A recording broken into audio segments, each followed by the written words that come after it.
Fala galera, sejam muito bem-vindos ao canal, mais um videozinho começando. Meu nome é Evandro Rombaldi, eu sou advogado, especialista em direito do consumidor e direito processual civil, né? Para você que não me conhece. E para você que me conhece, seja muito bem-vindo mais uma vez aqui. É um prazer ter você aqui. E hoje, como vocês já viram na thumb, vamos falar de temas polêmicos e soluções, né? Mata, cobra e mostra o pau, mas vamos dar soluções para eventuais fortuitos que possamos ter, vamos dizer assim, né? Bom, a gente sabe que está sendo feito fortíssimo lobby nos tribunais superiores. As concessionárias, empresas públicas de prestação de serviço de saneamento básico, elas estão eufóricas por duas situações. A primeira, de acabar a mamata, de tirarem delas no caso, a galinha dos ovos de ouro. E a segunda é de elas terem que devolver aquela quantidade imensa de recursos que elas tiraram do seu bolso, consumidor. Você mesmo. Então, por conta disso, elas estão ali, ó, por baixo dos panos, né? E agora não tão baixo dos panos assim, né? Porque isso aí, infelizmente, pessoal, o nosso sistema judiciário, nosso sistema jurídico, nosso sistema político como um todo, ele tá cheio de falhas, né? E na minha humilde opinião, uma dessas falhas é justamente a possibilidade de um magistrado, né, que já foi ministro, uma personalidade do poder público, do poder judiciário, após a aposentadoria, recebendo o seu dinheiro como aposentado, voltar às atividades de advocacia e defender interesses privados. Isso é muito prejudicial, né? Isso é de uma insegurança tremenda, porque aquela pessoa ficou a vida inteira ali no poder público, do lado de lá do balcão, né? Então ela tem esse conhecimento, essa abertura, essa influência. E aí, após a aposentadoria, ela recebe de você, contribuinte, e ainda advoga contra você, contribuinte, contra você, consumidor. Olha que prejudicial é isso. É terrível. E foi o caso que, infelizmente, está acontecendo mais uma vez, como inúmeras outras vezes, no tema 414, no processo paradigma lá no STJ, né? O nosso digníssimo ex-ministro do Supremo Tribunal Federal foi contratado pela Associação Brasileira de Empresas Estaduais para representar os interesses dessa associação, né, como amicus curiae, intervindo como amicus curiae no procedimento paradigma de revisão do tema 414. Isso é extremamente prejudicial. Muita gente pode falar, mas ele tem que trabalhar. Gente, ele se aposentou. Se ele não está apto a julgar mais, por que ele está apto a advogar? A ter o nome dele vinculado a interesses privados. Uma pessoa que é remunerada pelo órgão público. Uma coisa é aquele que pede baixa, que dá baixa do órgão público. Ele tem que ter a legitimidade dele, exercer o direito dele como pessoa privada. Ainda assim é tenuoso. Mas ele recebendo como aposentado da União, ministro e ainda assim advogado, é muito prejudicial à nossa democracia. Beleza, eu vou ilustrar o que eu tô falando, tá, pessoal? Já passou aí dos 4 minutos. É isso aqui, ó. Nosso ilustríssimo ministro Carlos Aires Brito, ex-ministro, tá, pessoal? Ex-ministro do STF. Foi contratado pela Associação Brasileira das Empresas Estaduais de Saneamento para defender os interesses destes como amicus curiae no RESP 1937887, que é o paradigma do tema 414, da revisão do tema. E lá ele advoga que agora advoga, pela impossibilidade de se estabelecer critério híbrido de cobrança e pela legalidade da multiplicação do custo de disponibilidade pelo número de economias. Critério híbrido esse que eles que faziam. E eu vou provar isso para você, tá? E veja bem, é a multiplicação do custo de disponibilidade e não multiplicação da tarifa mínima. E eu vou explicar isso também melhor para vocês. Voltando aqui, pessoal. Só um instantinho. Voltando aqui, tá? Não dá nem para falar, mas o escritório dele só leva o nome dele, né? Ou né, não necessariamente. A gente sabe que realmente essa influência ela existe, tá? E ó, tá aqui, ó. É a assinatura do Dr. Carlos Aires Brito, advogado, Distrito Federal 40.040, é a OAB dele. Isso é extremamente prejudicial para o nosso sistema judiciário como um todo, né? A gente ter uma pessoa de tanta influência e tanto poder como um ministro da nossa Corte Suprema defender, após a aposentadoria, interesses privados, né? Mas, bom, ele não está errado, ele não está contra a lei, é imoral, mas não é ilegal, tá? E de que maneira a gente pode se defender em eventuais revisões desfavoráveis desse tema? É aqui que é importante a gente entender, né? Para isso, pessoal, nada melhor do que o conhecimento. A gente precisa conhecer cada buraquinho das nossas ruas, sabe? Para evitar ter imprevistos. E conhecer os buraquinhos dessa via é você conhecer a estrutura tarifária, o que pode ser arguído, de que maneira pode ser melhor interpretado ao seu favor, consumidor. E cada caso, infelizmente, ou felizmente, cada caso é um caso, tá? Então o que eu falo aqui, ele não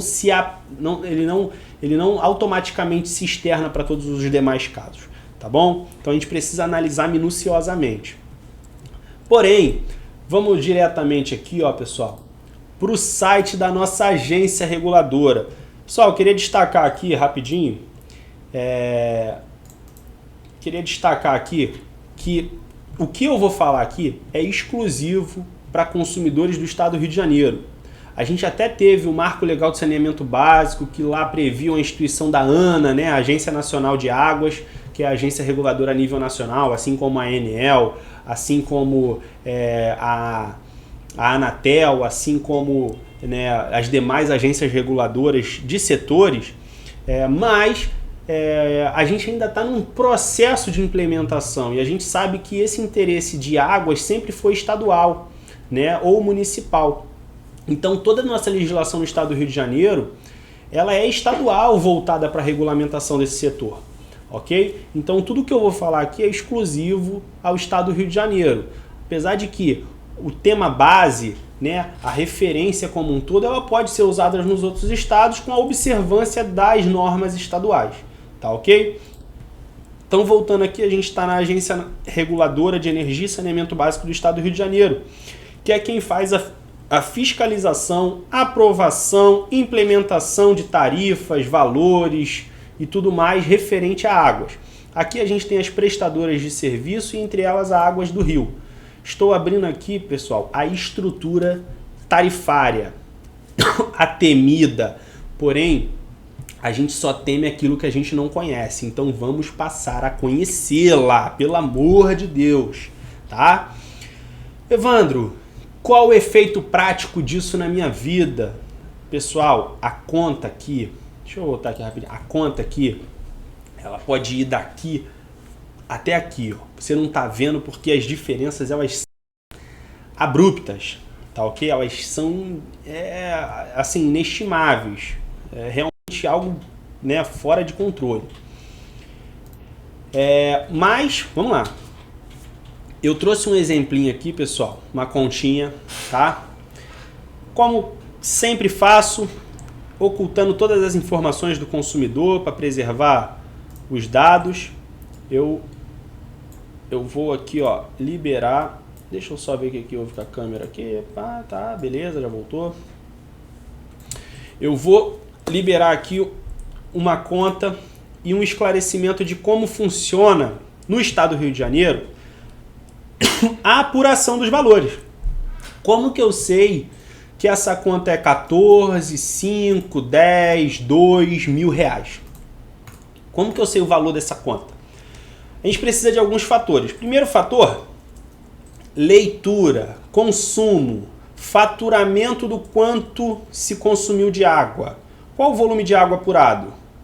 Então precisamos de um hidrômetro, né? Esse hidrômetro vai apurar o valor. Então é o primeiro elemento. Vai ser representado aqui pela minha mão esquerda. Para você aí, provavelmente é o lado direito, ou não sei. E o segundo fator, tarifa. Quando temos esses dois fatorezinhos, leitura com o consumo registrado e a tarifa, multiplicamos o valor da tarifa pela quantidade da leitura registrada e temos o valor da água, né? Acrescentamos a taxa ou tarifa de esgoto e as taxas e tarifas de regulação e recursos hídricos e temos o valor da conta, ok? Básico, simples, deveria ser simples dessa forma. Entretanto, como tudo no Brasil, complicam para poder fazer o quê? Favorecimentos, né? Ganhos indevidos, infelizmente, tá? E vamos ver aqui como é que deveria, como é que está sendo feito. Ora, temos aqui uma leitura anterior de 10.9698 e uma leitura atual de 11.0242. Tá aqui, ó, tá, pessoal? Vocês vão acompanhando comigo aqui, tá? O que resulta num consumo de 544 metros cúbicos de água. Já falamos de representação de metros cúbicos, de que maneira é feito o faturamento todo. Já falamos isso nos outros vídeos. Estamos apenas fazendo uma recapitulação, tá, pessoal? 544. Beleza, Evandro. Então, ele consumiu 544, ele vai pagar sobre 544, não é mesmo? Não. A companhia não faz assim, tá? Não é. Por quê? Porque no Brasil é tudo mais complicado. Ué, Evandro, mas o hidrômetro não registrou 544? Registrou. Então ele tem que pagar 544. Não, a companhia não faz dessa forma. Então de que maneira eles fazem? Olha, eles primeiro veem quantas economias você tem. Então você tem 49 residenciais, multiplica por 15, que é o custo de disponibilidade do sistema. Eles têm 735. E também tem 38 economias comerciais. 38 vezes 20. Que é o custo, 20 é o custo de disponibilidade do sistema comercial, né? Dá 760. 760 mais 735, 1.495.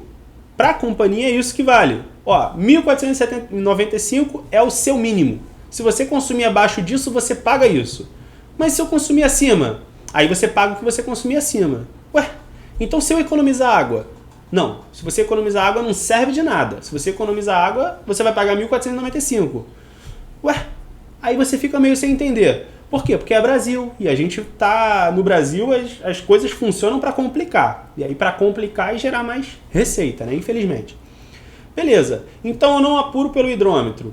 Mas qual tarifa eu utilizo? Porque lembra, a gente tem que aplicar o volume faturado e a tarifa. São aqueles dois elementinhos.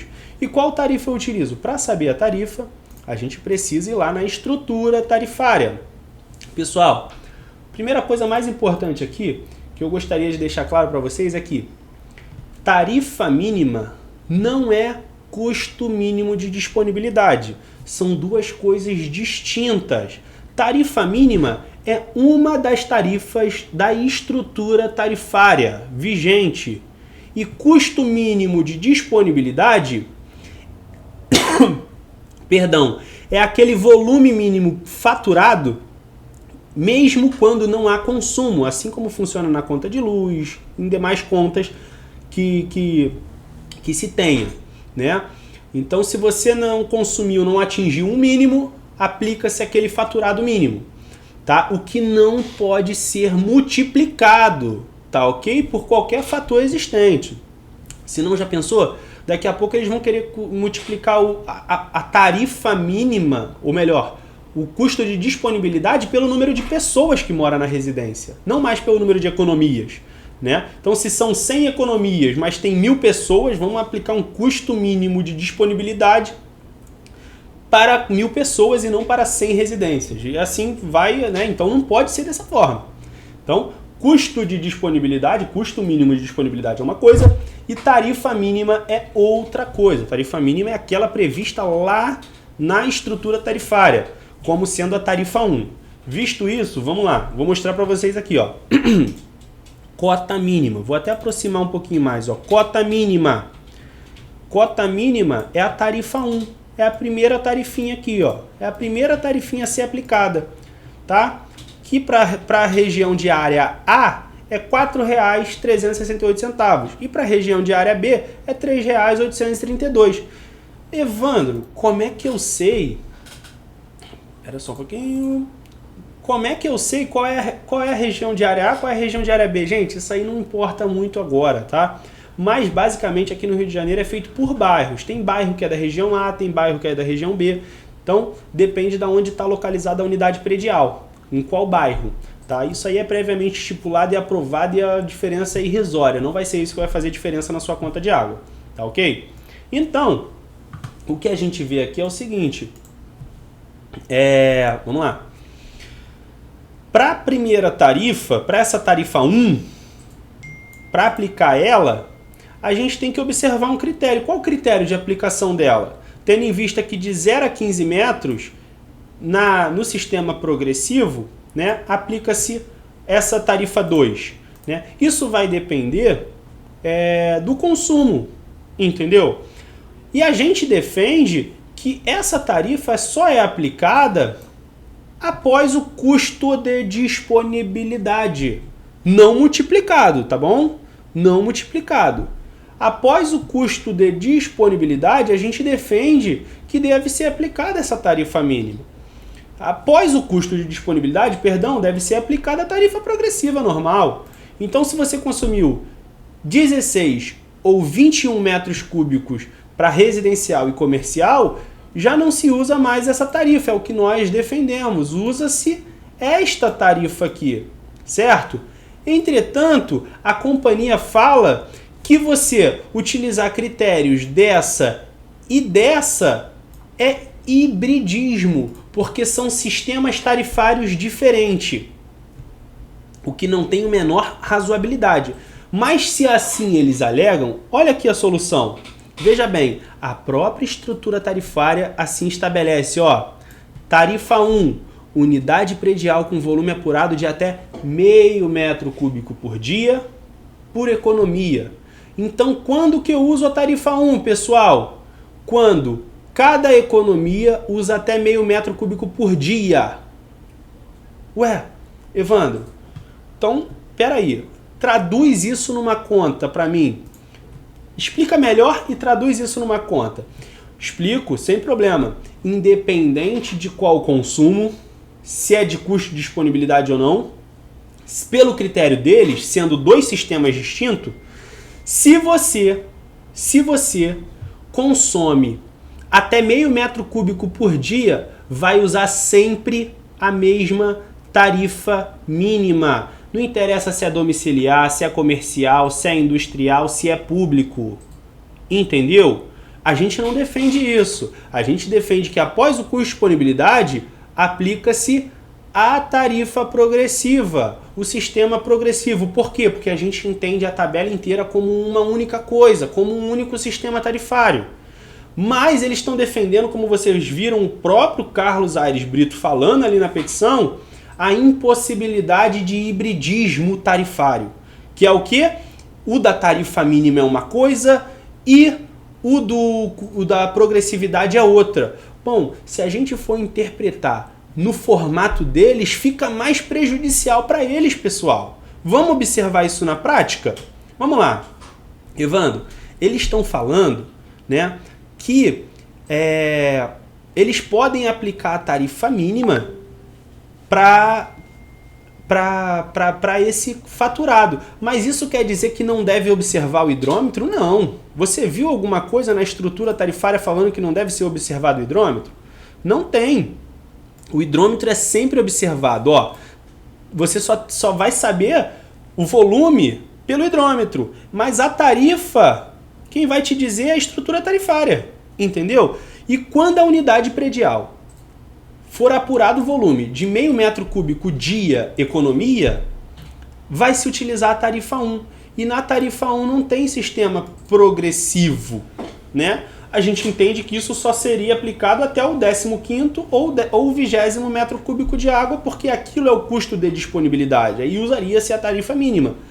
Passou disso, usa-se a progressividade. Porém, com a progressividade, observando as economias, é claro. As economias são fatores elementares, entendeu? Vejamos como que isso vai representar praticamente. Temos nessa fatura aqui que ser utilizado o hidrômetro. Incontestável. 544 metros cúbicos de consumo. Não 1.495. Nunca. Tá? Sendo que isso representa cerca de vamos lá. Não, vamos primeiro entender o que eles estão fazendo. Então, eles aplicaram aqui, ó, 38. Só para a gente seguir a mesma linha de raciocínio, tá, pessoal? Desculpa aqui, mas vamos lá. Eles aplicaram aqui, ó. 38 multiplicado por 20, que deu 11.343. Olha isso. Então, 11.038 vezes 20 é 760, que eles falam lá que é o custo de disponibilidade da parte comercial desse condomínio. Então, 760. 11.343,68 dividido por 760 dá 14.925. Gente, 14.925 está fora da tarifa mínima. E veja bem, esse consumidor são quantas economias? 38, vamos lá, 38 mais 49, 87 economias. 87 economias. Lembra que a estrutura tarifária, ela fala que unidade predial com volume apurado de até meio metro cúbico por dia por economia, não destina qual economia, se é domiciliar, se é comercial, se é industrial. Então, 87 economias, então é meio metro cúbico, vezes 30 dias, vezes 87 economias. Dá 1.305 metros cúbicos. Para utilizar, até 1.305 é a primeira franquia disponível até a primeira faixa. Então, consequentemente, 544 metros cúbicos dividido por 87, dividido por 30 dias, dá menos de 0,5. Então, sobre esse volume global, deveria ser aplicado a primeira faixa... Deixa eu só desligar o telefone aqui, pessoal. Deveria ser aplicado a primeira faixa tarifária. Já que essa região aqui é uma região de tarifa B, perdão, o correto aqui seria 544 vezes 3.832 vezes 2, que é água e esgoto. Essa conta deveria vir 4.169, entendeu? E não 14.229. Afinal, quem está usando o critério híbrido, aonde eles usam uma tarifa do sistema progressivo, segundo eles são sistemas distintos, eles utilizam uma tarifa do sistema progressivo e a outra tarifa do sistema mínimo. Veja bem, aqui no residencial, aqui no residencial, ó, se fizermos essa mesma conta reversa, 49 vezes 15, né, dá 735, ou seja, R$ 2.816,52 dividido por 735 metros cúbicos, que é referente a essa etapa aqui, essa parte aqui, ó, tá? Vai dar 3.832, exatamente o valor da tarifa mínima. Então, para um eles usam a tarifa mínima, mas para o outro eles usam a tarifa progressiva. Ué, eles estão fazendo o hibridismo, então? Não somos nós? O correto não seria utilizar, já que eles estão aplicando a tarifa mínima, eles teriam que aplicar sobre o consumo efetivamente registrado a tarifa mínima total. Ah não, mas aí eles vão falar a tarifa mínima só se utiliza até o custo de disponibilidade.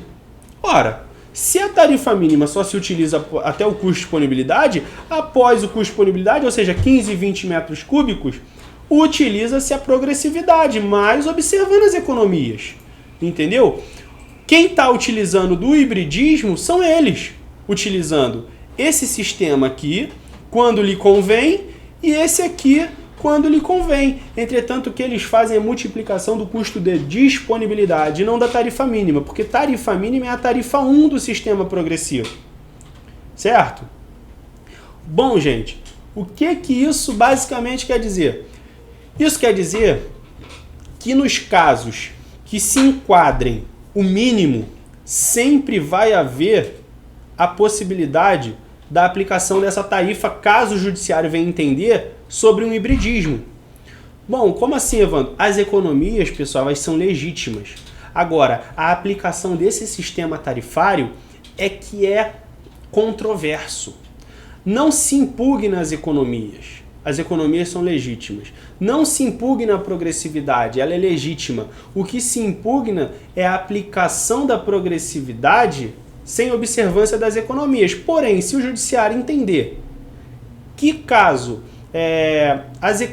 o consumo global de água deve ser aplicado diretamente sobre a tarifa progressiva, sobre a estrutura tarifária, nós temos que bater na tecla, né, de que a tarifa progressiva 1, que é a tarifa 1, que é a primeira tarifa, ela é a porta de entrada na estrutura tarifária. E ela deve ser aplicada sempre que for identificado, né, o consumo de até meio metro cúbico por dia por economia, o que é consequentemente a tarifa mínima, tá? Que aí vai ser aplicada essa tarifa mínima. O que exceder ali, aí vai ser as demais unidades. Entendido? Gente, se essa informação foi relevante para você, se te ajudou a entender um pouquinho mais, né? Deixa a sua opinião aí. O que você acha disso como um todo? Deixa a sua opinião aí de que maneira isso pode ser melhor solucionado, né? E assim, conto com a sua ajuda para distribuir esse conteúdo, para comentar, para se inscrever no canal, tá legal? Aqui sempre mostrando a cobra, ou melhor, perdão, matando a cobra e mostrando o pau, tá legal? Um abraço para vocês, tenham uma boa noite, muito obrigado por me ouvir até agora, foram cerca de 28 minutos falando, agradeço a sua atenção e até a próxima.